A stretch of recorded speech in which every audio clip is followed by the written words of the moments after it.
Yeah, kind of weird. You got to push it twice though. You got to push go live and then confirm go live. Same thing with exiting though. I think. Yeah. Cool. Cool. Cool. Well, I'm not sure.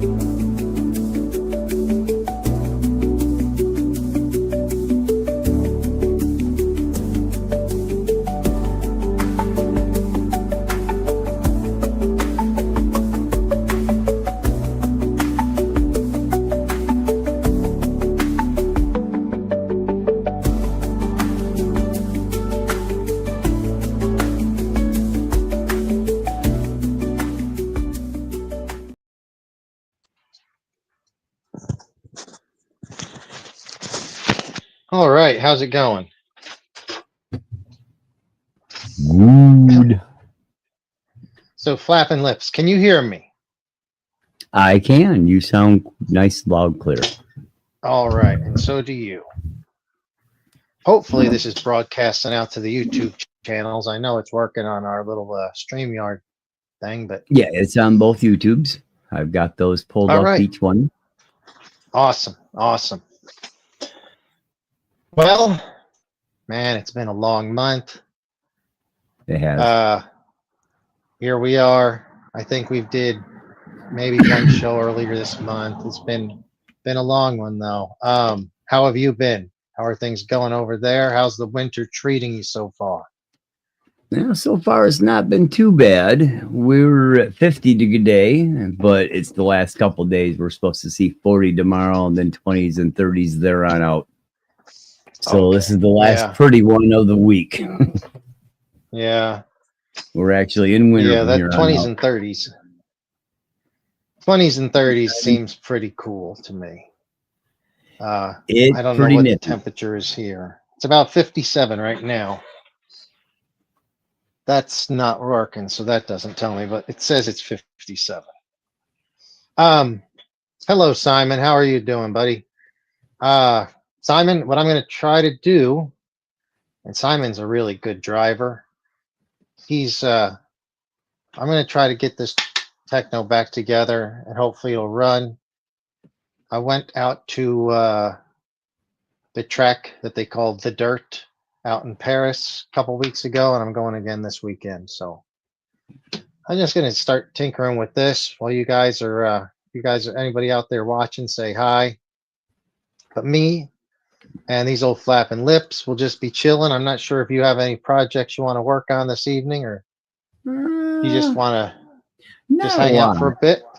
Yeah, Okay. probably just hang out. Just because I've got a little bit of stuff I could do, but the next stuff I'm probably going to end up doing is going to be, throwing metal axles housings on my Rift. That's going to be a good couple hours worth of work. So, okay, yeah. I've been tiddling a little bit here and there with my H10 Origin build, trying to get it done. How you doing, Randy? Hello, Randy. Got Randy, my license working plate in man's today. Awesome. So I What put was that you those got on. in? License plate. I found a place on Amazon, a Chinese seller. There's a place here in the States, RC Plate Shop. They make actual metal plates. But I went ahead and found one on Amazon. They had plastic plates. So I went ahead and ordered a couple of them a couple weeks ago, and they got here today. That's cool. I guess they're customized plates. Yeah. I did because I'm using Roddy Piper as my driver from the They I Live forgot movie. about that. Yeah, from They Live, I went ahead and did They Live. And kind of cool, on my plate itself. So it's vanity plate saying They Live. But what's kind of cool is you could even change the tags. So I went and looked it up and found out when the movie was released, which was like November 8th in 1988, and that's what I used for my tags. I had November 8th. That style of tag. 1988 tag on the other side, like your driver's license tag. Wow, that's cool. Yeah, so it kind of fits. It's kind of neat. Little scale detail. Yeah, sure. But yeah, it's pretty much done except for adding a few scale things here and there. I've got to put some winch line in. I ended up throwing my IS 800 winch servo in the back. It's got a 3-part servo plate in back behind the front seats. I was trying to install the winch up front. It just wasn't going to work. Even a mini servo winch wasn't going to work up front. So I just moved it to the back, and then, it helped strengthen that plate up. But I got one line coming because the winch line you get with it is like 3 foot, maybe 4 foot. And about a foot of it's going to be 8 up, just traveling through the tube from the back of the buggy to the front. So I bought some good high test fishing line. That's a woven, nice rope woven type high test fishing line. It's actually enormous, so I'm going to wind up about 6 foot of it on there. So I got 5, maybe 6 foot of actual line I could use. Okay, that'd be cool. Yeah, pretty much all I got. 6 feet.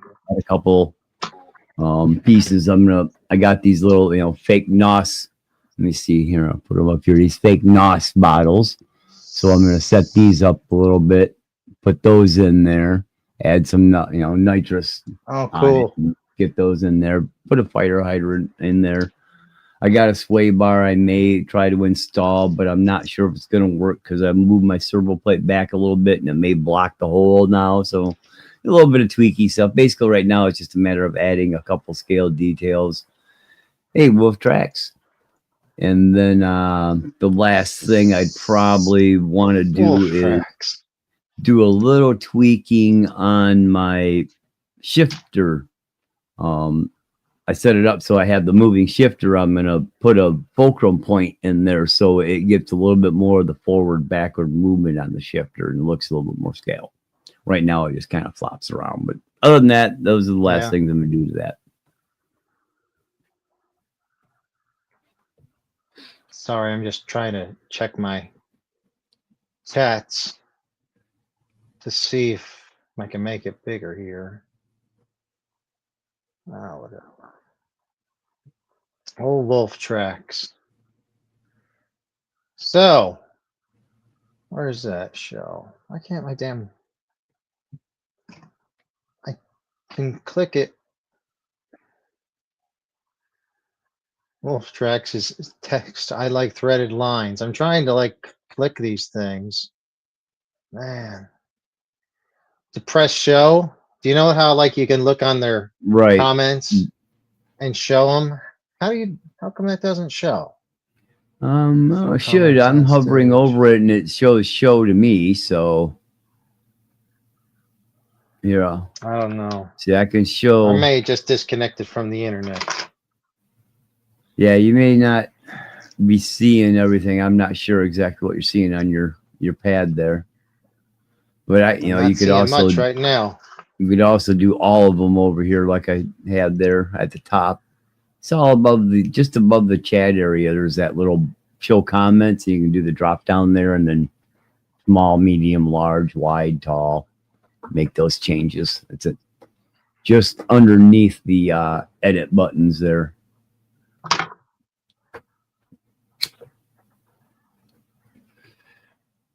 I gotta get my desk. What's up, Bourbon? Out in the How you doing?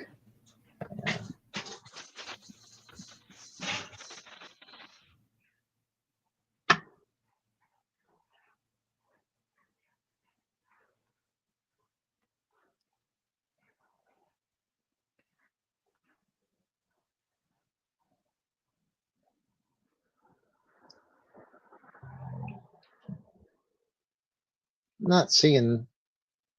I see you over there flapping, but yeah, it's not. I think that my stream's kind of crapping out over here. You're looking a little choppy a little bit. Vocal, sound is good, but the video is getting a little, scattered, blurry, but not bad. But it's not stopping or choking out any. Okay.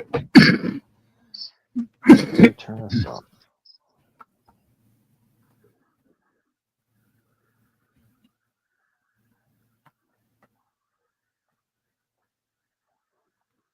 Yeah. Get the volume through there. It's playing through that. I wonder why. Yeah, JB, I'm always grainy. I gotta get rid of this.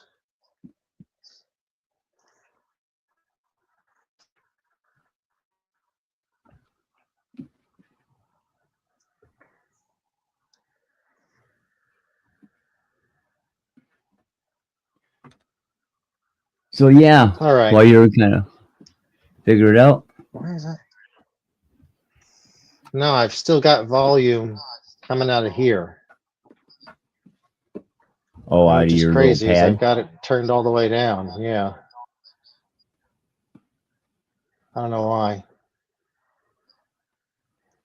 Interesting. I know. The pic of my Trump supermoto getting a stoppie out of it. Oh. Actually, it wasn't a stoppie. Actually, that's a stop picture that was taken out of a video where I was doing a front end rollover. I just stole. Hey, look, I got a stoppie. I have got a couple, but none that good. Yeah. Oh, cool. Oh, that's awesome. That's pretty much the best way to get pictures with RC cars. I feel like is just doing video and then getting images out of it. I mean, yeah, it's a little more haphazard using a camera, but if you get the camera shot, man, it's so much better because of the detail that the still pic takes over the video. You know, stealing one out of the video, you get such a crisp, clean look, especially if you got, you know, a nice 1080 or 4K camera. It's going to be really hard to, you know, argue with the clearness and crispness of that camera shot compared to one stolen off a video. You can clean them up a little bit, but it just won't be the same. Yeah, I agree. I think just the ease of with a video, you're catching everything, so it's A lot more option of finding a good shot. Yes. Yeah, exactly. So I'm hoping that this I don't have any diff troubles with this thing. I rebuilt all three of them because there was a little clicking coming out of one of them, but I couldn't tell which one. It only did it once in a while, accelerating on the track. I think it was the rear one because it looked like there was some wear on it. A little bit. I just shimmed it as tight as I could. And actually what I did was stock the Truggy from Techno. They say to put 20,000 in the front and in the center and 10,000 in the rear. Which it works fine, but since I was thinking about using a tire less racy style and more like this, these are a little heavier. Right. This is what I had on there, but I'm thinking I'm going to just run it with this sometimes as well and kind of have fun with it as a basher. But so I put a thicker, I went 30,000, 30,000, 20,000, and we'll see how that makes much of a difference. Wolf Tracks. What is going on? If you got a chance this weekend and you want to come ride, Paris MX is open Friday and Saturday mornings, and I'm going to try to go and do that.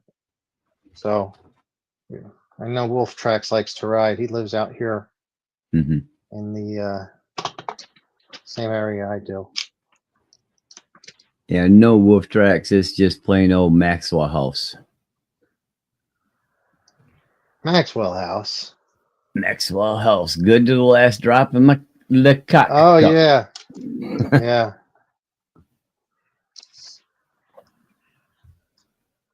He asked if it was mushroom coffee. Oh, gotcha. Probably, I drink the mushroom coffee long before I think I drink the monkey ass coffee. So yeah, I was gonna say there's a coffee out there that's super expensive, and essentially it's monkeys eating coffee beans and then crapping them out, and that's what they. Oh, I think I've heard this before. Yeah. It's real. I can't believe it, but it's real. Yeah. Yeah, I don't like coffee that much. So I'm Oh, not I even love coffee, worried but about not that trying much. that. Yeah. Not that much. So Wolf Tracks went to Akatia Wells this weekend. Said it was muddy. Yeah, we had a lot of rain last week. A lot of rain, like in the month of November, we've had a decent amount of rain here. So Wolf Tracks, yeah, dude, if you want, that'd be awesome. The track opens at 8 o'clock. I'm gonna be camping, I think, out at the campground in Paris. But if you want to come out there, I'm gonna be Friday for sure, and probably Saturday morning as well. If you want to ride some motocross, that'd be cool if he comes out there. So I'm hoping to get this. I'm so bad at procrastinating on getting these freaking jobs done. I could have had I this do the done. same thing. Yeah, should have had it done already.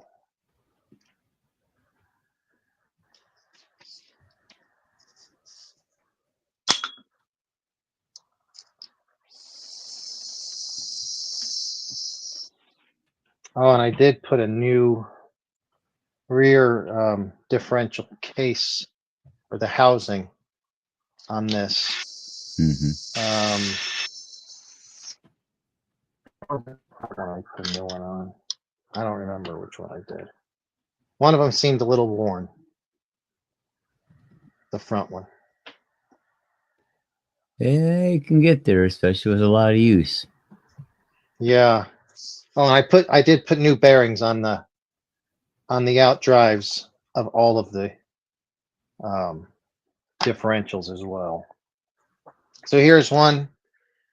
Here's the front. I've got to still get some grease in there, and I can put that on.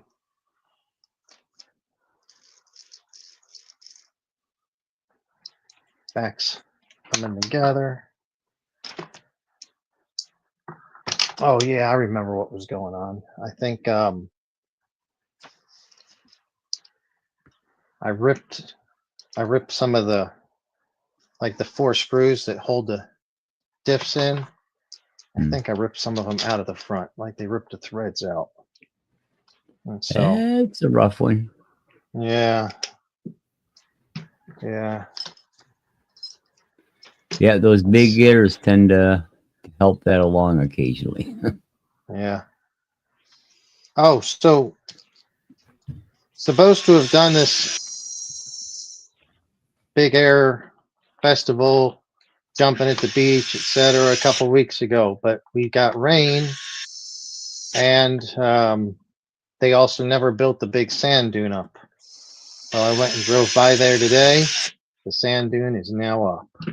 It's a huge jump, hundreds of feet long, and it looks like it's about 30 feet right now. Really nice steep lip to it. So I think tomorrow I'm going to try to go out there. Yeah, if I get a chance, I'm going to just get on my e-bike or something and ride out there tomorrow and hit it up, because my friends are going to go Friday, but I'll be out of town Friday, so I won't be able to do it.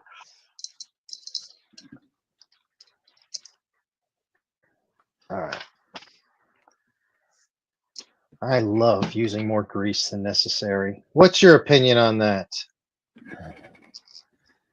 As far as the grease, I know some people just like to put just a little bit on, and I also have this grease actually right here, which would be the wise thing to do. This is some ProTech RC. Tonight too, brought to you by ProTech. For me, greasing, because I'm mostly a basher, it's kind of ad liberally. But the few times I was out racing, I did keep in mind that too much grease will add a lot of resistance and slow things down, cutting top speed, possibly cutting power. So if Yeah. I was ever racing, like when I was racing my Baja, HPI Bajas back in the day, I would grease things pretty lightly as far as grease on gears and stuff that needed it, just to make sure it wasn't too much, taking away too much out of it. But when I'm bashing, especially because I like water, I grease the piss out of shit. That's what I'm going to be doing with this one. Like crazy. That's what I did on the rear. The differentials, they're sealed pretty well. Mm-hmm. Yeah, because this thing is going to be abused pretty badly.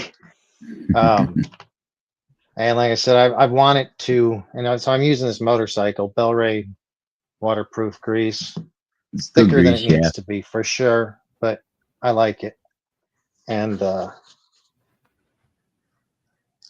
Yeah, red and tacky's been my go-to grease.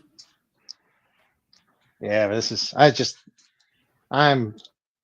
if I'm doing something like a indoor 10 scale or something, I'll definitely do a lot. I'll probably just do a thin line of that around the outer gear here and the input. But now that's perfect. I had to work. I was working in the garage last night on my Techno buggy. Both of these cars went to the track with me last time I went, and I broke the servo on the buggy, so I just put a cheap servo that I happen to have laying around in it last night. But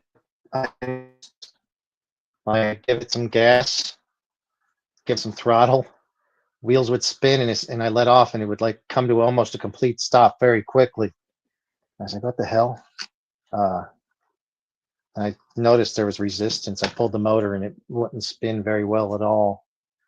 So my buggy motor I had to take apart and cleaned out. And hopefully that'll last for a while. It's a hobby wing. I'm sure I could get bearings for it. But it's hard to man, out here where I drive, it's just dust. It's dust. It's hard packed dirt that is not hardly ever watered, and it's dusty. Like you crack open a motor case, even a sealed motor, and there's all kinds of friggin' silty looking sand, dust, and stuff inside of it. Kind of the same out here in Michigan. We got a lot of clay, but there's a lot of sand, and it's really baby fine sand, real fine sand, and things get dusty a lot. Yeah. Number one killer of things next to mud. Yeah. Yeah, I don't have the mud issue much around here.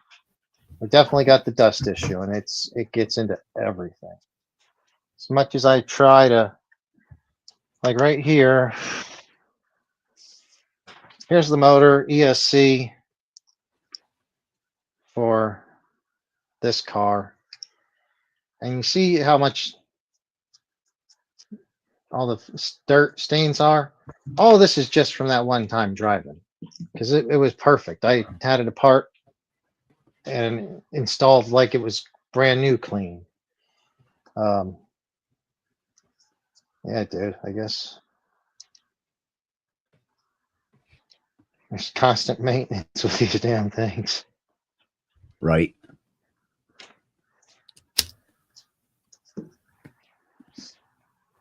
Yeah. Yeah, that is one thing. There's always maintenance to be done with an RC car. And when you got 10 or 20 of them, it's a full-time job. Yeah. Yeah, I was looking around earlier today and I was like, I don't know. I mean, I've got so many cool little projects that I'm in the middle of that it's almost overwhelming at times. That's why I try to stick to one project, one big project at a time, so I don't get kind of overwhelmed and burn out.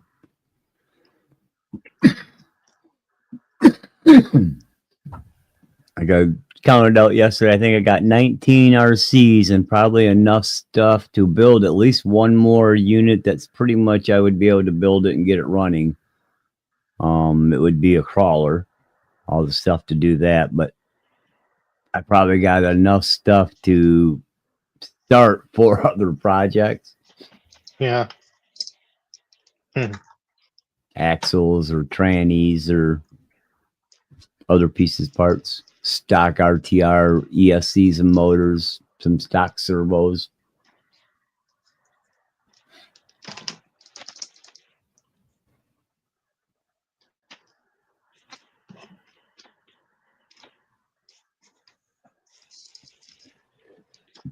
So I ended up calling, or not calling, but hitting up Losi today.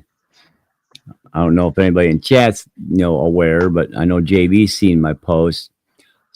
Friday or Saturday, I was doing some scouring around and I seen somebody posted up something about Promoto firmware update. So I kind of started looking at it and read a few things and found an actual Spectrum website. So it was all a legit thing as far as the firmware goes. Went ahead, downloaded it, updated my Mako bike yesterday, 2 nights ago. And then I turned around and updated the Trump bike yesterday. But when I went out yesterday to try the Mako bike, I found out there was no actual modes anymore. So there was only one running mode. You didn't have dirt mode, street mode, or wheelie mode with this new firmware. Well, that's kind of junky. Crazy. Yeah. I'm not happy with that. It did work. Yeah, it did work. I went out and ran it. It did seem to control a little better. The AV knobs, it seemed to have just a little bit more finesse in the mode it was in and driving, but it was pretty much straight out open mode. I guess kind of like dirt mode maybe, but maybe without all the AV6 on the wheelie stuff. And there's no wheelie mode now. With that new firmware, no. Well, I go out and start looking, and one of the other guys here in Michigan, another Tim Conrad, says, I don't think, he put up a post that's not for the Promoto, it's for the Arma rigs. Okay. Although when I did do the update, how in the Promoto ESC program, if you've been into it, you've got a basic page and then you got an advanced page. And on the Promoto, all the advanced pages wiped out. You can't even get into it. You can only do the first initial page of the basic settings, changing your forward only or motor rotation, brake force, those kind of drag brake, which you don't want any on the Promoto. So those are the options. It did allow you to change up to 7.4 volts, which I believe the Promoto software does anyways. Allows you to change to 7.4 volts in the ESC. So it did seem to improve control while you're on it, at least in the one mode. So I ended up, putting it on both bikes, and then I reverted the Trump bike back to the original, which all you got to do is just update the firmware, but go to the original firmware again. But today I went ahead and got a hold of Losi. I just hit them up on their chats, and the Richard over there at Losi customer service, confirmed there was no update on the firmware. So it looks like that firmware is for the Arma 85 amp ESC or the whatever Spectrum Firma 85 amp ESC is in a rig, but not the Promoto 85 amp ESC, which makes sense because it didn't have the 3 modes. Yeah. But it also didn't have the advanced options. So it's probably more your more simple ESC set up on your stuff where they got a fixed motor and fixed timing, and they don't want you adjusting the timing and things like that. So if anybody out there did see my videos and updated, just go back to the original, go right back into your program box and go back and put the original, I think it's 1.8 version 1.8 software or 1.3 might be even software back on there. It's the only one that should pop up next to the B2.01, I believe, is what the new one was that I thought was. So yeah, I don't know how somebody out there, it was European, British, that seemed to have that information going around, unless somebody just tried it and seen that this, firmware worked and did allow them to have a little bit better control, and they put it out there as a promotional firmware upgrade, but not necessarily a registered trademark from Spectrum upgrade for the ESC. I don't know. Yeah, but it did work, but yeah, it was a downside because you lost some stuff. So I'll probably just end up deleting my one video. Have you switched yours back yet, or you just left it as it is for now? I have left the Mako as it is for now. I'm probably going to swap it back though, because that one, in the dirt mode is where I'm usually at, but I like having the wheelie mode on it too. Dude, I love the wheelie mode. That's what I use mostly around the shop whenever I'm driving. Like at work, it's just in a parking lot. So number one mode is too much. Like I'll wheelie it up and it'll flip over on me. And then I don't like the number two mode. Can be a little power. Dirt mode, it would be nice to see them do a firmware update, maybe more set up for racing spec. So it would give you a little bit of that limiting on the wheelie mode in dirt. So you couldn't just flip over that much. You could get it up, but it wouldn't just, because there's times I've hit it, man, and that thing just flips right over. I mean, it does a somersault damn near 180 or 360 degrees. It just got so much power when it actually bites and grabs. But yeah, it would be nice to see him do something like that where you could finesse it a little bit more for, say, racing on dirt. The street mode works great when I was running, when I'm running the Trump bike. That's pretty much where I leave that one or wheelie mode, because I usually run that one on road. It's set up for parking lot running or, road running. So on road, I liked it in wheelie mode. I like wheelie mode because, unless if I'm trying to go fast, like hauling ass or something, then no, obviously. But yeah, I like wheelie mode for on road. It's just fun. Right. Yeah, this junior college I would go run. It's over by where I was working at there. They had a pretty good sized lot. It's probably 225 foot wide by 300 some odd foot long. Got a couple islands in the middle, and it's always empty on the weekends. And so I would actually use the islands and run down and actually, formed out a track, go down, go around one island, come back, hit the middle island, turn, go all the way towards the front of the lot, past a couple islands, go around another one, then make another turn and do a slalom spot, and then around the outside drive island back to the, down in front of me, which was like a 200-foot straightaway. It had a slight curve in it, about 125 foot. You had to kind of turn a little bit to come into the last 75 foot to get into the hard corner. So it was kind of nice because with the islands, it kind of laid the track out. You just had to kind of, vision it, make sure where you're at. Yeah, I actually have something very similar just a block this way.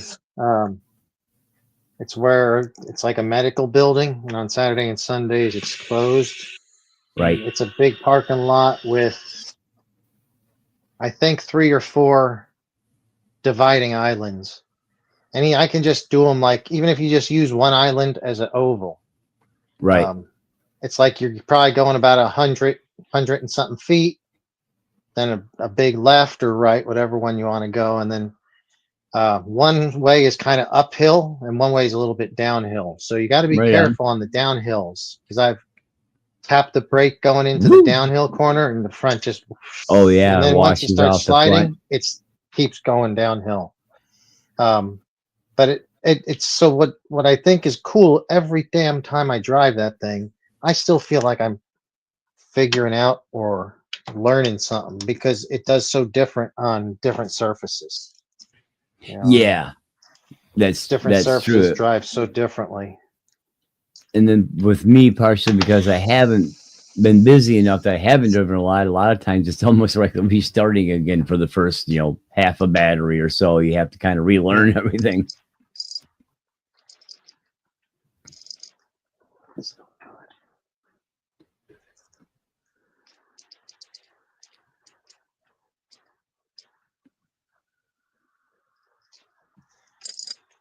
What is going on? No, Simi Valley's a little too far for me, Wolf. That's a little bit of a run. Simi Valley, no, I didn't make it. No.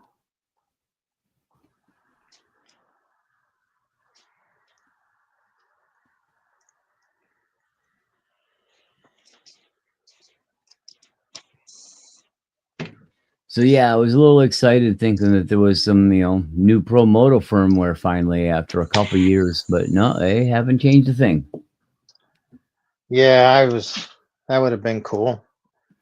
Now, I also asked him a couple quick questions. The Pro Spec aluminum wheels, they are going away. They are discontinued, but he assured me the bike is going nowhere. Cool. Very good. Yeah. That's good. I think that they were just too expensive to begin with for most people. At the closeout price, it's awesome, but Oh yeah, $15 a rim. And they had them for a while. When I first seen them on closeout, they were like $40 a piece. So even that, from 100 or 120 each to 40, that was a drop. The price was quite high on them. If they could have got them down to $150 for the pair, $140 for the pair, I think they would have sold like hotcakes. But 110, 115, 20 a wheel when they first come out, they were not for the faint of heart. No, for sure. Although I bought them. I got, the Pro lines. I've got the Vitavine spoked wheels, and then I got the Trio aluminum and carbon fiber wheels, but those are for the on-road. I've seen somebody on Facebook took one of the metal rims and mucked the curb real good. They put an actual real bend in the rim. It had a nice little divot going inward, just like a real one would. Yeah. He smoked that curb pretty good. It's surprised he bent the rim and didn't break anything else. Like the crash structure or nothing. It was the metal. It was one of the new metal ones. One of the metal rims on front. Yeah, his front rim. He smucked the curb and, divoted it just like a real bike rim would divot. Yeah, I'm good with my cheap plastic ones for now. They'll work. You get a little bit actually added gyroscopic effect with them, the metal rims, because they are just a little bit heavier. They're not that much heavier, but it does actually kind of plant it in the corners a little bit better because the wheels got a little bit more weight to carry through. Yeah, especially if you're in loose stuff. Especially if you're in loose stuff, it less likely to want to throw the bike around. It still does, but it's just a little less likely than it is with the plastic rims.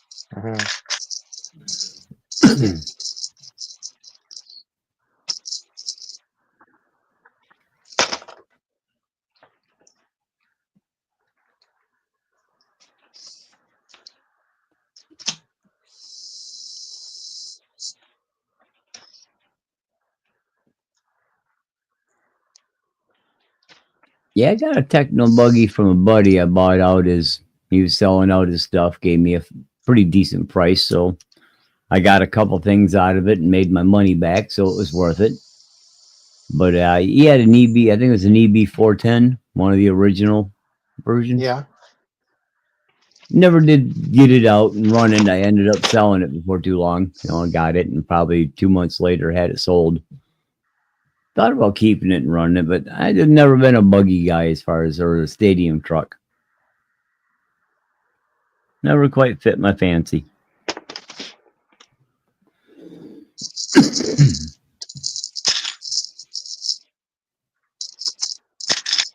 Trying to find some correct length bolts out here. I guess this is whenever I had the I was saying that a couple had gotten ripped out. That's the issue now. I don't have them.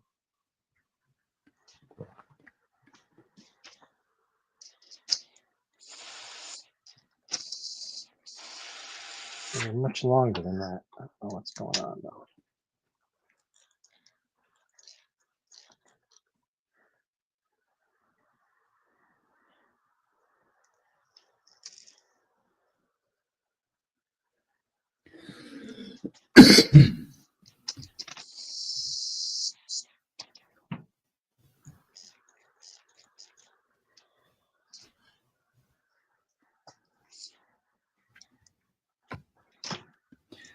But yeah, I've been getting my new radio kind of set up a little bit, starting to get familiar with it.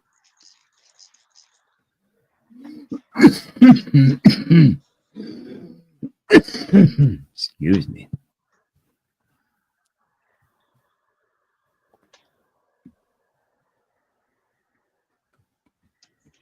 I might have to Nice cut one of these radio. down. Which radio was that again that you got? The Radio Link RC RC8X. It is. Oh wow. It's like $240, I think, for the radio. $240 each, you know, give or take what seller and if there's a sale on it or not. Yeah.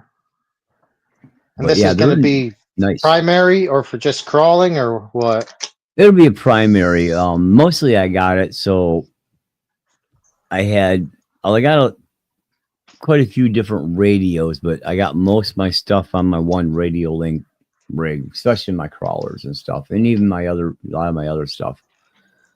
I've taken out, you know, a lot of stuff that came with Spectrum. I took the Spectrum stuff out. I'm not a big Spectrum fan as far as radios. Had a lot of issues with runaways with the HPI Bajas back in the day, so I left a bad taste in my mouth with them. Yeah. But I grabbed it mostly so if somebody else wanted to run, I had two radios that I could easily bind to the receiver, and it wouldn't have to do nothing but just bind. And it's a simple process. You turn it on, push the button on the RX, and leave it go. And a minute later, it's bound up and ready to go. So it's an easy thing. So with the two radios, they'll both bind to all the receivers, so I can just grab whichever radio and whichever rig, and if it's not working, bind it, and just, you know, have to set a channel up if I don't have it set up. But this way allows me and somebody else to run either the crawlers or some other stuff which are similar in nature, like my Bomber and the Rift, which are, you know, both kind of rock racers or something like that as well. So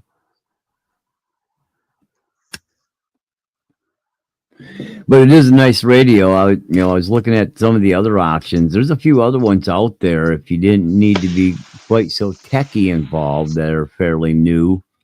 One being the new Mias radio. They've got a 10-channel radio, and it's small. I mean, it's got pretty much no bass.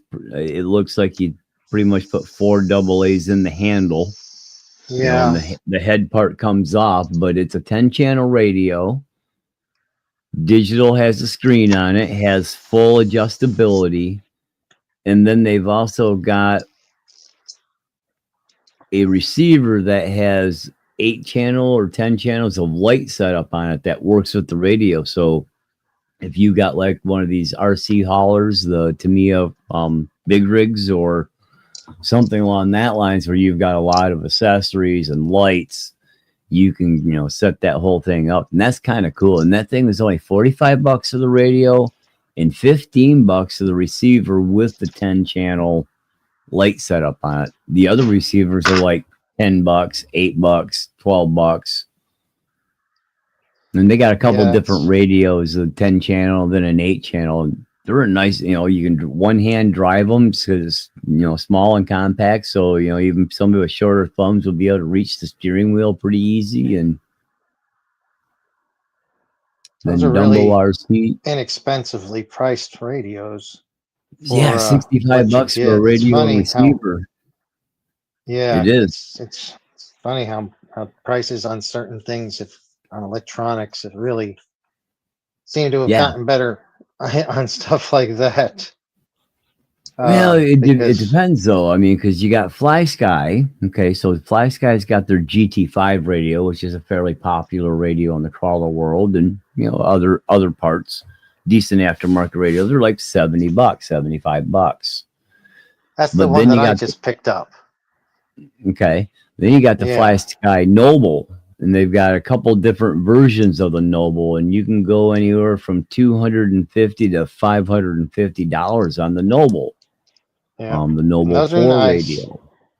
Those are So nice. there's a lot of variety. Yeah. But I'm not Then paying they've that got kind of money right now. yeah, right. Then they I don't got the want- Fly Sky GT11, 11 channel radio they just introduced a few months ago. Again, more crawler orientated because of all the extra channels on it. You wouldn't think so, but when you start adding lights and winch and dig and 2 speeds and overdrive and lockable diffs, you need all those channels. But that radio is like 225 compared to the Spectrum, the new Spectrum IBX10, whatever it is. That's a $600 radio. The Futaba, XP10, there's a $700, $800 radio. So when you compare it, yeah, $200 ain't that bad. Or No, not at in all. case of the Mia 65, and that seems like a pretty capable radio. I guess the one probably downside on that is maybe the range. If you're a speed runner, that range may not be so good with the Mias. So, but for $65, if you can get 50 feet away from it, it's going to handle most people's RCs. Yeah. Especially in the crawler world. So, yeah, in the crawler world, things happen a little slower and they're a lot closer. yes. If you're speed running stuff, I'm not going to necessarily recommend a $50 or $65 radio if you're spending the money to make your fucking car go real fast to begin with, because right, you can lose it in a second. It's all done. But that could happen with the expensive radios. With that being said, there's a lot of these guys running their speed rigs. Their high speed, long distance rigs are using the Radio Link radio, because they'll go. Oh yeah, they'll go about 1,800 to 2,200 feet before they lose contact, and it's even at 18, 17, 1,600, 1,500 feet. 1,500 feet. That's 5 football fields. Yeah. At that distance, there's almost zero latency. Far. Yeah, almost zero latency. So even it's only an $85 radio, $80 radio, but it works really well. Yeah, that's pretty impressive, truthfully. It really is. Imagine. Yeah, $85 You guys and 1,800 feet. Where we came from not that long ago, Magnum Juniors with crystals, Yeah, 75 megahertz, surface use only. right. Oh my gosh. And they would run off of a whole bunch of batteries. Generally Yep. like 8 batteries. 3 hours of radio time off a pack of 8 or 12 batteries, depending on what your controller it was. 8 up double A's like no other. Yeah. No, that was. And what sucked was if you forgot, you just left it plugged in or turned on. There's usually a little dial, so you could at least physically see. There wasn't like a light on some of mine. There was just. Yeah. But that dial was cool. Day. Yeah, here's the meter on one. The old battery meter. Yeah. This is a really nice one, actually. Oh, fuck. Left the batteries in it. And I left it on. On with the batteries in it. Oh, my God. There, you got lucky. This shit's got to end. This shit has got to end, man. This is a really nice radio, though. I wonder which one this is hooked up to. I was a JR guy back in the day. It was my kind of go-to radio. And then Nomadio, when Nomadio dropped the React, I didn't get the sensor. That 500 mile radio was too much back in that time. But I dropped to $300 on the React. Oh, I don't know what I had back then. I think they were stuff like this. It's been a while. I think all of this stuff that I got now is stuff that I've gotten with more recent, like getting vintage shit from people, Right. and they're hooked up to one of the older cars or whatever. Yeah, something's been in somebody's garage or closet for about 2 decades. Yeah. Oh, I remember. I got to remind myself to go to. I think it was Tower Hobbies. I don't remember exactly. It only take me a minute to find it, but the tray for one of these things is missing, and I found out they actually still sell them. Wow. So that was nice because it was all like rotted out and it's broken up. Right. I'm sure these batteries are shot now. Recharge them. They'll go be fine. Yeah, maybe. Maybe that's what we'll do. I remember people doing that, recharging those throwaway alkalines. I've heard of it. I ain't never done it. Nope, me either.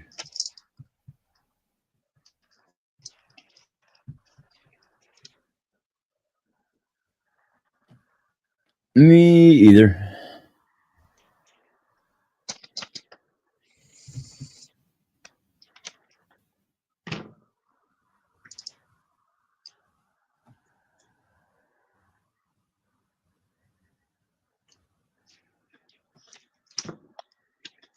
All right. Closing in on the end on this little project. Right on. So I hadn't been to a RC track in a long time. Before a couple weeks ago, I'm glad to go back. It was a lot of fun. It's my first time at that track, and a really good track too. But one thing that was frustrating, it was not even that frustrating, but the whole time I was there, they had no lap counter on, which probably made me drive better and easier because I wasn't concerned with time at all. But I have a transponder on here, which I had just bought like a couple days prior. So I had a brand new transponder and I never got a lap time. As soon as I'm done with as soon as I'm packed up, boom, somebody goes and turns on the machine that reads the transponders. Right. So I guess I could have done that. I didn't even know though. My first time there.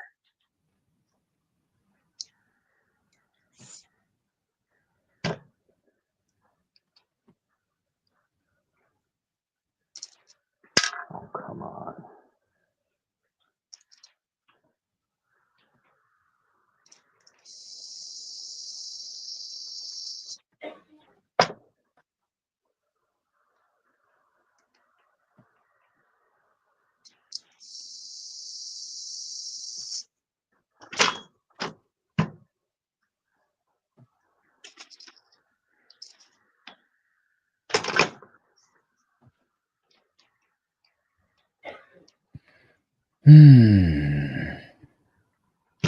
Sorry, I'm not got much. Just No worries. trying to get shit done. Let's see.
Oh, I don't know how long it's been apart.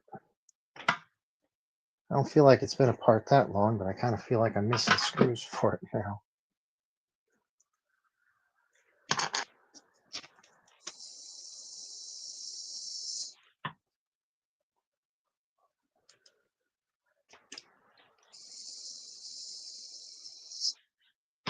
So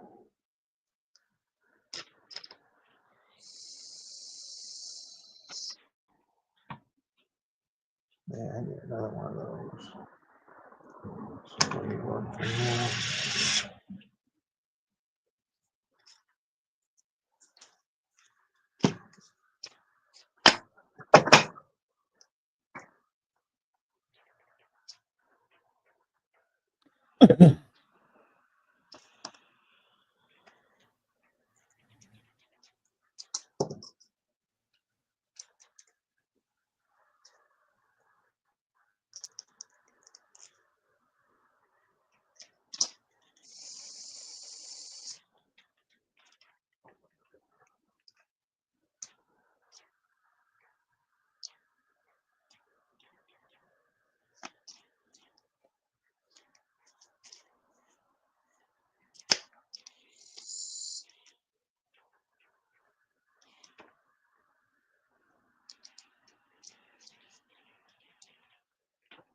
Been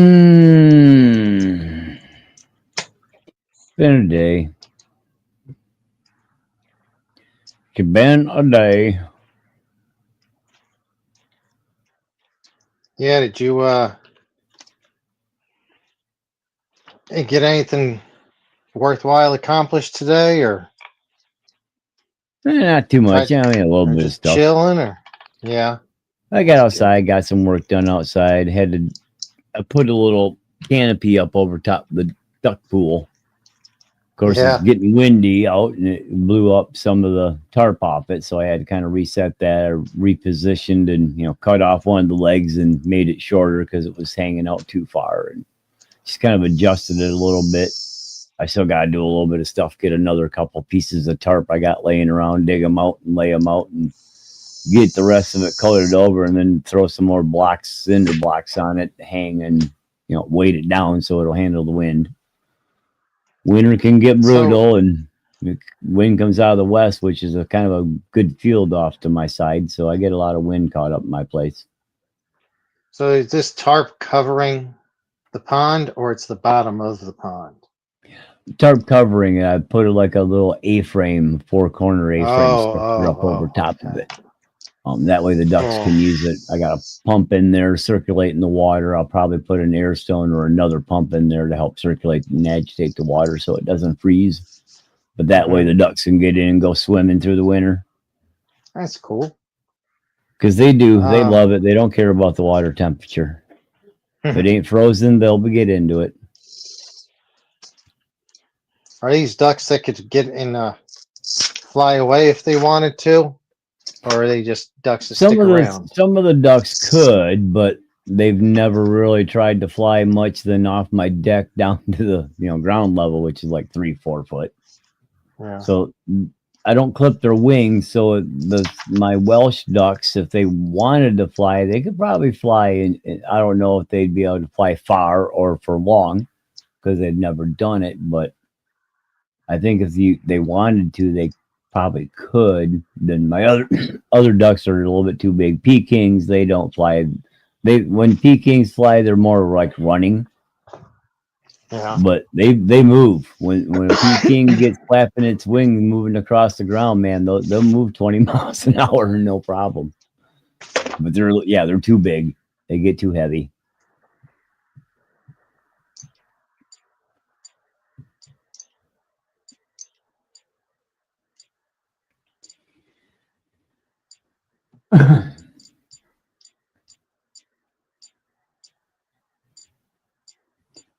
Well, poo.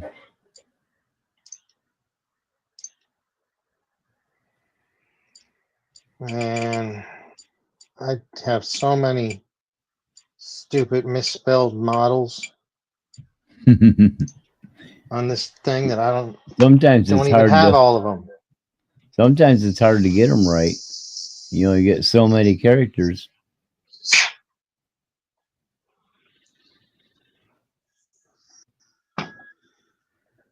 Yeah, I probably need to just go and delete that most of the stuff on there and reset them. That's an old radio. I don't know how much longer I'll be using it.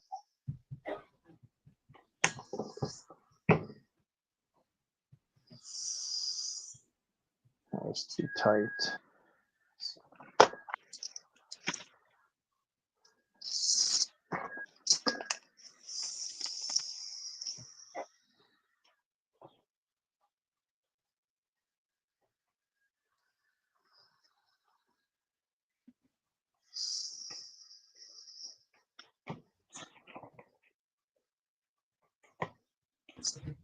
Oh.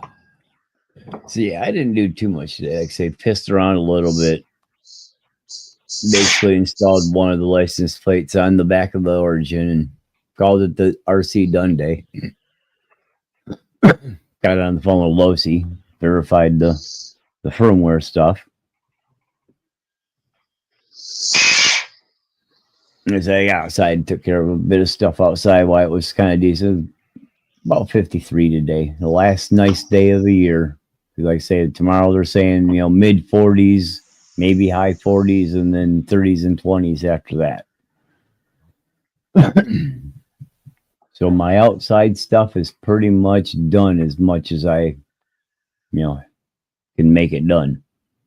Yeah. Once winter, I guess, hits around there, it stays winter for them. Or do you sometimes have mild winters and they're not that bad? Oh yeah, we have mild winters. There's years when it's low 30s and 20s, but the sun's out often. It's not terrible. Cold, but not too bad. Some wind here and there, but then there's winters, where it's blistery and windy, and like in the 80s we didn't have snow, we had mud and ice because it was either over 35, therefore raining instead of snowing, and then it would drop down to like teens, and then the mud would freeze in place. So we didn't have winter, we just had mud and ice season. Yeah. But in the 70s, 3 to 5 foot of snow on average was common. We're kind of getting back up there. Not quite that good. 1 to 2 foot's pretty common. I'd rather see the 3 to 5. But I love winter, but at this point, snow is a great insulator. So you get a foot or so of snow on the house, and it helps keep the heat in. So you're not losing as much heat, and it actually kind of insulates you a little bit better. Definitely go through more fuel the years when there's no to little snow out. Yeah. Because it piles up around the house, which helps keep the foundation secured and insulated. And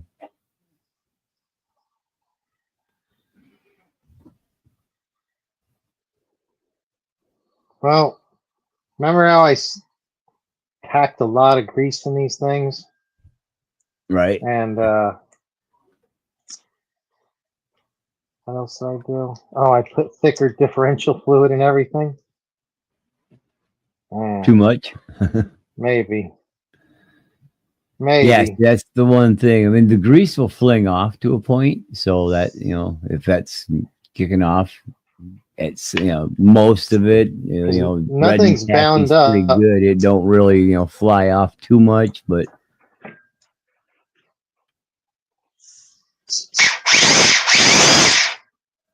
it's not smooth at all.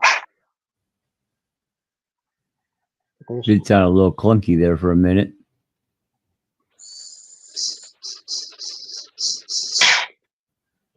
Man.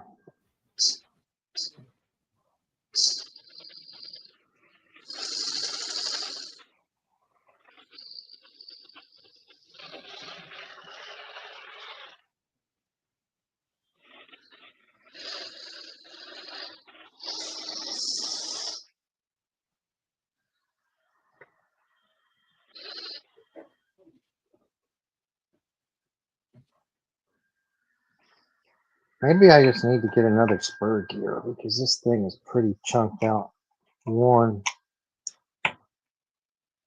Yeah, if it's getting worn, it could, especially with the metal spur gear, get noisy and a little clicky, and Yeah. I guess it just depends on the condition of the teeth. And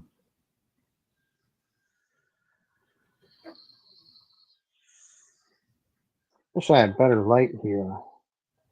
Doing stuff like the setting gear mesh is a real pain in the ass when it's kind of dark. right, I picked up a couple lights off of eBay, small LED little table stand lights. And they got a little stand with them. They'll get about 4.5, 5 foot tall. So, that you can put the stand on the floor, a little tripod stand. They're only like $30 a piece.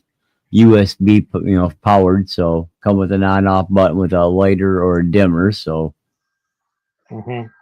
but yeah, because that adds not a lot light so you can see. And then when you're doing video, it adds, good light so you can show on camera a little bit better.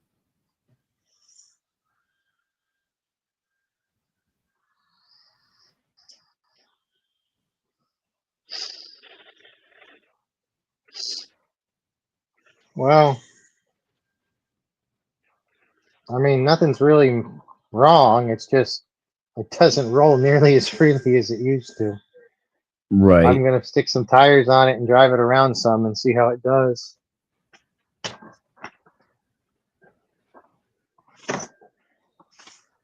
Oh, man.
I went to Vegas this weekend. I've been doing something for most of the weeks. Almost every weekend, Right. I got something going on for my birthday month. And Oh, that's right. Yeah. yeah. Oh shit, dude! It's been my birthday month, and I never flipped the calendar. Yeah, actually, I meant to say something about that on the last one, but yeah, we ended up ending real quick. Oh, yeah, I should have said something. Oh shoot! End of the year? Nah. It got a few slugs through it. Oh. They were behind the edge here. Oh, I didn't even see. see that. Whoopsie. 1, 2, 3. Oh, that's disappointing. So Camille Kostek got way longer than she was supposed to up here. Should be Brooks Nader. And she'll only be up there for a few more days. It was my birthday there. I've been doing fun stuff pretty much every day or every weekend. Right. Went to Vegas. That was fun. I did not party too much. First night I did a little bit. Second night I didn't because I wanted to get out before traffic. I drove. I'm coming back from Vegas to Los Angeles can be shitty traffic on a Sunday if you wait too late. So I got up, I didn't party that night. Got up pretty early and got home. It was a perfect drive. It took like 4.5 hours, maybe. Didn't Right really on. see any traffic. It was smooth. But, man, if I'm not partying, Vegas is not as fun. Right. I wasn't really partying that much. The last several times I went, I either had friends going with me or people there that I knew and or I was meeting there. But Right. that was not the case this time, so it's less, but I still had quite a bit of fun still. Let's see how this thing sounds.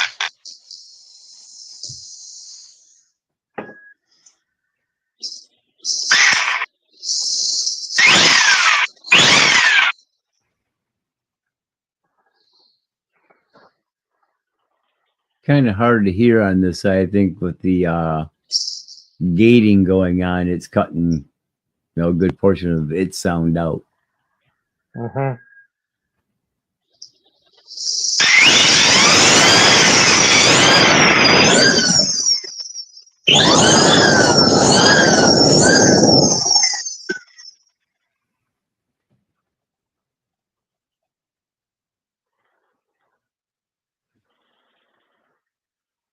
So, this'll work.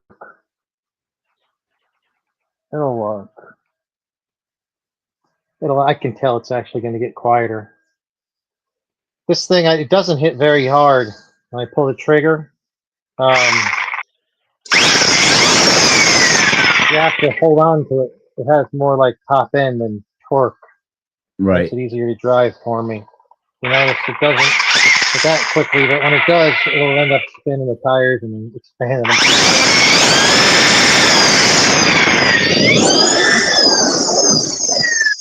It takes a while to get there.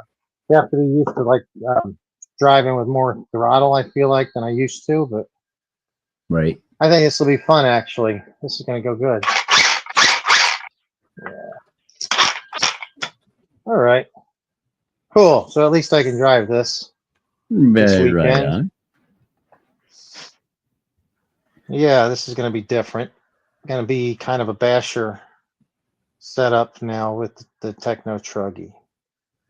Right. I might even take this to the damn beach with me tomorrow because this is so small and lightweight. I want to take my e-bike down there and bring my good boy Spike, and he can go in the back of in the dog trailer on the e-bike, and then I can stick this on top of that thing and maybe go and try to do some jumps on that sand dune. Yeah, right. my RCing in the next couple months is going to be most likely indoors unless we got a decent day outdoors and I go do some crawling in the snow. I mean, if it ain't bad, I mean, I would say I've half tempted on spraying down my oval track, getting it all raked out, and then as it snows, spray it down and make it into an ice track and see if I can take an old set of, MX tires here and put some tiny screws through them so the end of the screw sticks out the knobby. Do a little think ice that racing. would be really fun. That would be an awesome, fun thing to try. It would be. We used to knobby one of the companies, not Holmes, trying to think of what it was. Hostile Hobbies was making HPI Baja MX tires. They have nice big old knobbies on them. And the company that makes what's the real popular stud company? They're literally about 6 miles down the road. So we would go over there and just buy a bunch of their smallest studs and stud up our Baja tires and go ice racing. And that's what we do, is run ice oval with Bajas. I bet you with studs they would hook up pretty good, right? Oh hell yeah! You yank wheelies coming out of corners, just like a dirt track. That's unbelievable because I've never done it on motorcycles, but I've seen people on dirt bikes or motorcycles studded, and it's like the traction's everything you could ever want. Yeah, because the studs are, I mean, they're basically a screw head, but it's got almost like sharpened edges at the edges, top edges of the screw, so it bites into the ice and shit. Yeah. The only thing you got to worry about there is throwing them. You don't want to get ran over by them. Yeah, or getting run over by them. But yeah, we'd put one line of studs down the front tires and then hit every stud on the back tires and go, racing on the ice. Have you always been living out in the cold, like in that area? Yeah. Where you've had the winters? Born in Michigan. Yeah, born in Michigan. Born and raised here. I was on snowmobiles before I was on snowmobiles before I could, do anything. My parents snowmobiled, and hell, I think I was 6, 7 months old and we were out snowmobiling already. Huh. That's cool. Yeah, so I grew up outside in the winter. Loved it. Yeah. Loved it. I used to like it.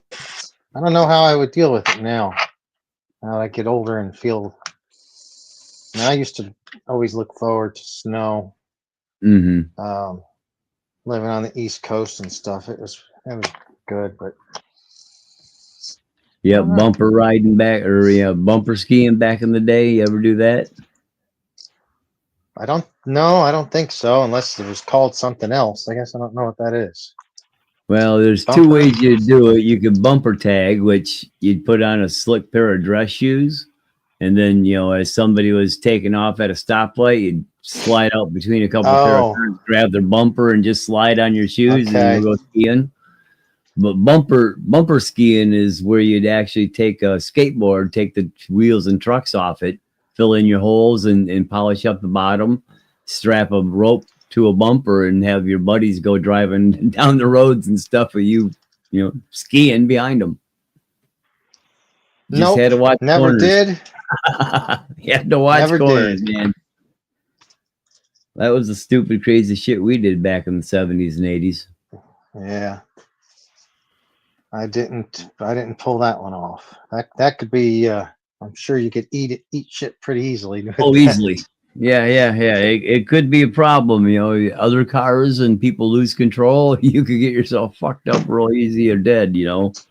If you're bumper tagging and somebody didn't see you and there's, come up to a stop and they slide right into the back of the car. If you ain't paying attention, you get pinched. But obviously you had to be smart about it. Funny you say that because I actually saw a rear end accident today. Got out of my truck in front of the house or in front of the apartment, and I didn't see the moment of impact. My back was turned.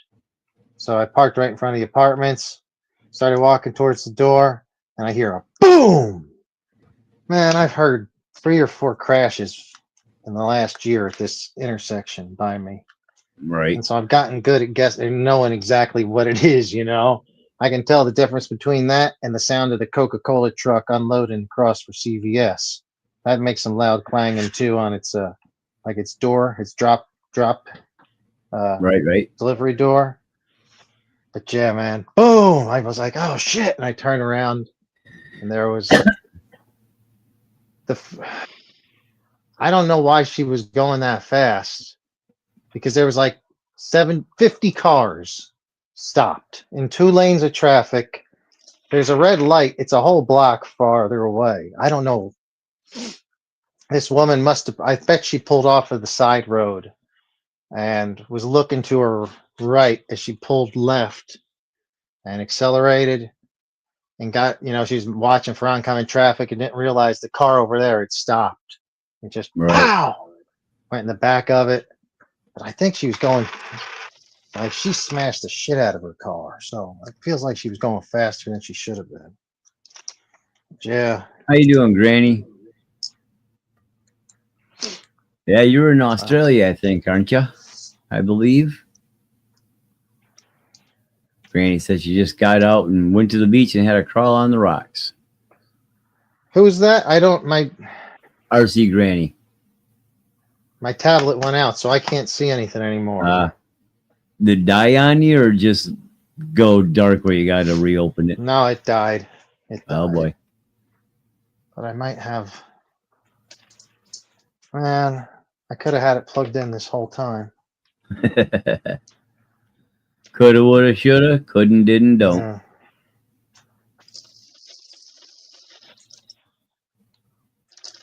This is going to be fun. I have a feeling this is going to be pretty fun with the thicker fluids in it. Yeah. All right.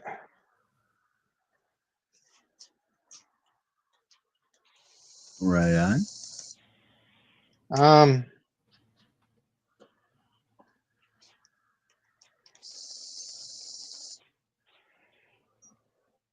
Promotos.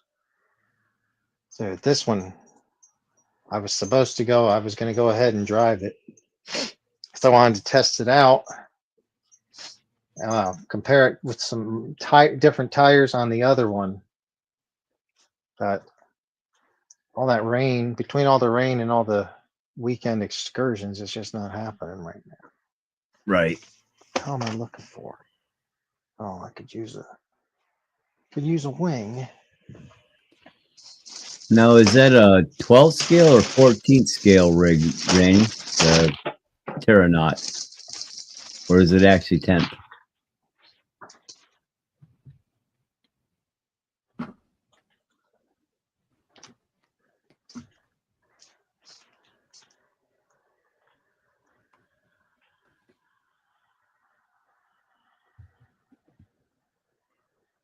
Okay, 1/18th. See, I thought it was one of the smaller rigs, if I recalled right. I'm not real familiar with a lot of the Chinese offerings. See them out there, see people running them. Just haven't really looked into them too much. Some of the stuff I have. I mean, the construction equipment is damn cool. But at $2,000, $3,000 a piece is damn expensive too. Yeah. Well, that's for the hydraulic. You can get electric with actuators for maybe $600-700. I mean, but these things are huge. I mean, they're 35-pound dozers and 40-pound excavators and 80-pound dump trucks, all RC, all metal.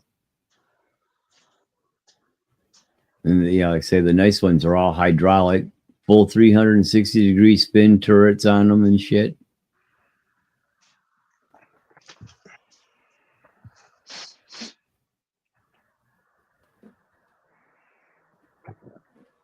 Yeah, you guys are getting into summer, so you're getting into the play season. While we're getting into winter where I'm at, or JV's just getting into the colder times for Cali. Yeah, those are for serious RC boys.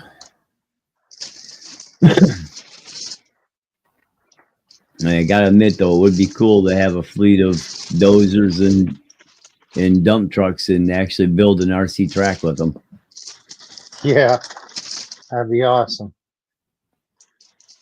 So 36C, that's about what, 80, 75, 80 degrees Fahrenheit, I believe. Yeah, you guys are getting into the nicer weather there. I know it can get pretty hot down there in the summers though too.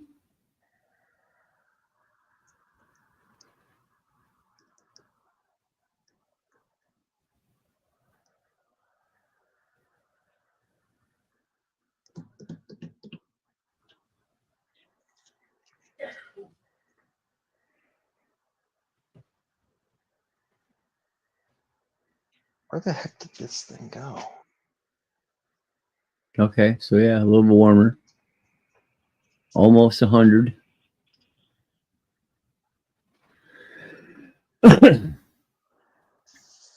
That's getting a little warm, but I think that's a little more normal for you guys.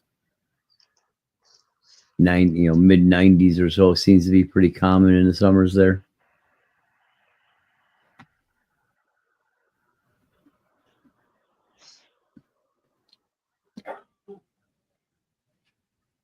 I know you're a little closer to the equator than I am up here in Michigan, anyways.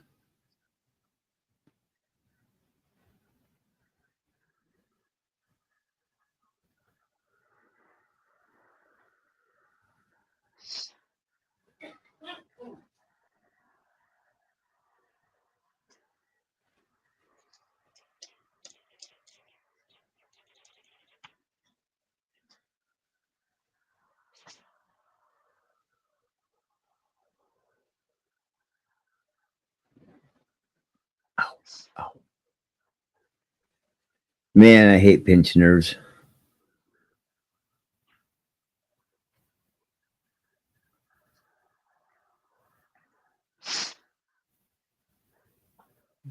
Yeah, it's a little too warm for me.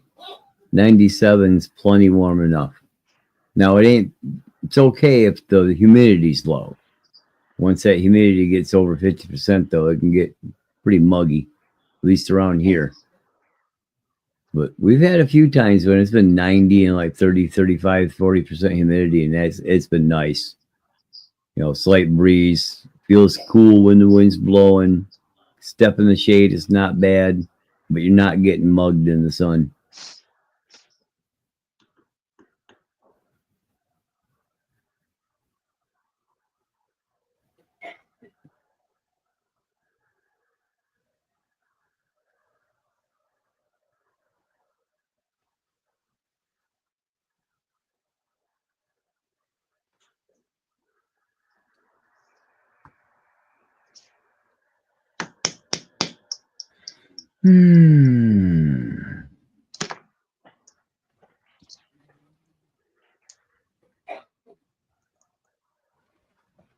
I've been able to restart this, but Cute.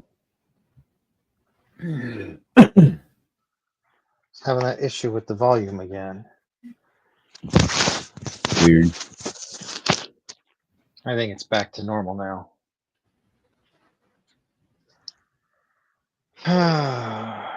Where is the what was I doing? I need a body for this damn thing.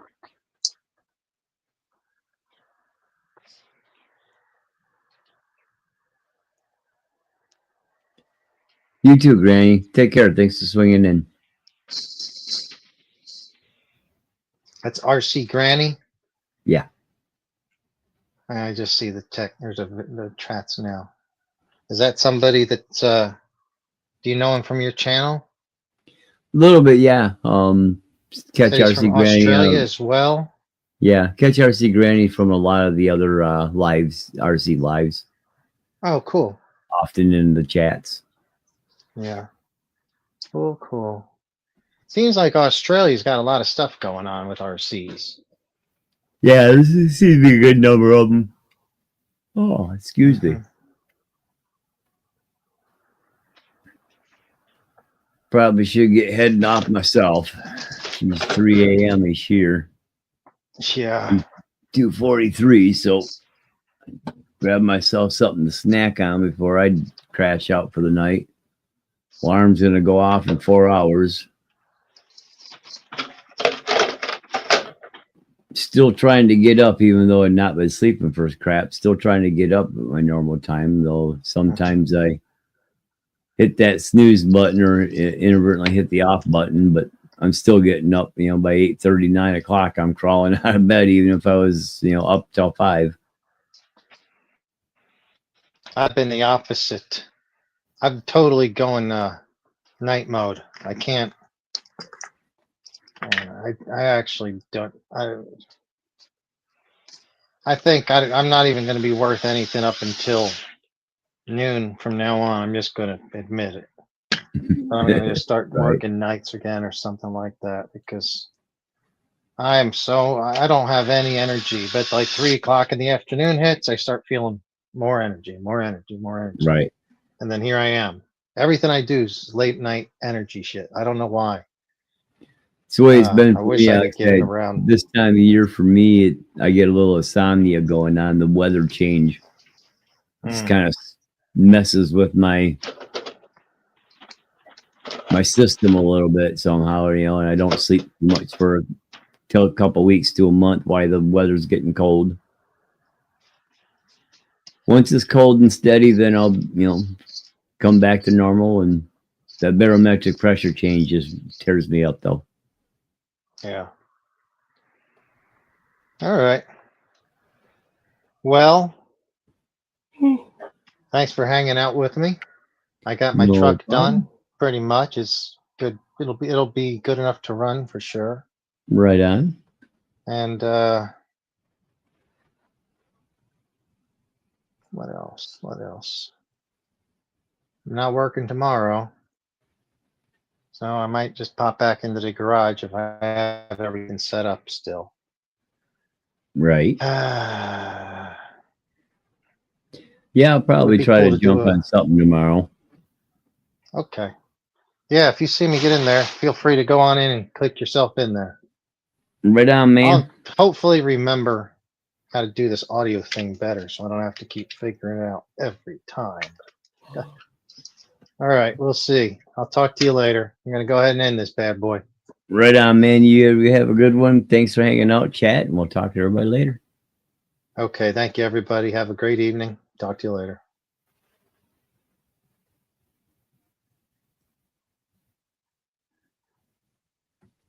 All right, let's go.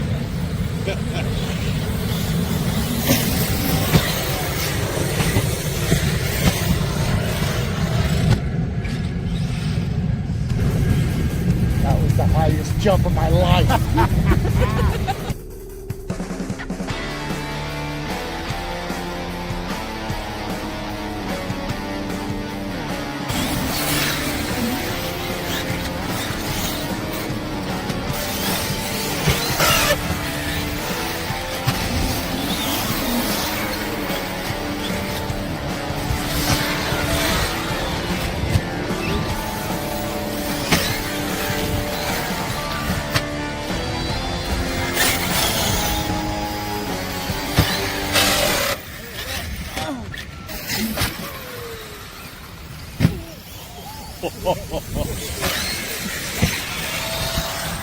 Yes, got just out of the way.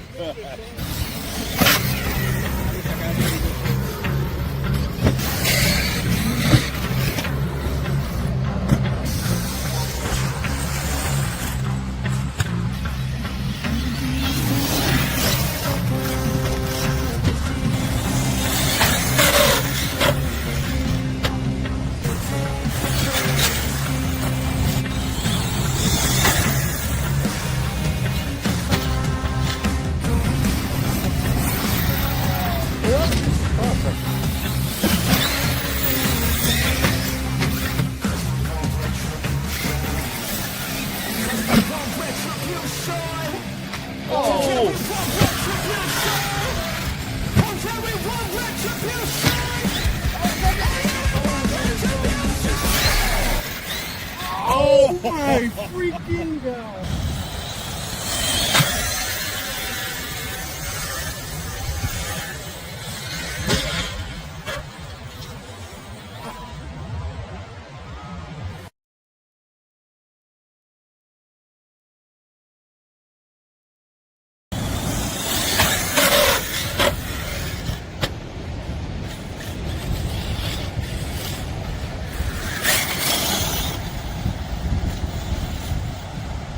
There we go.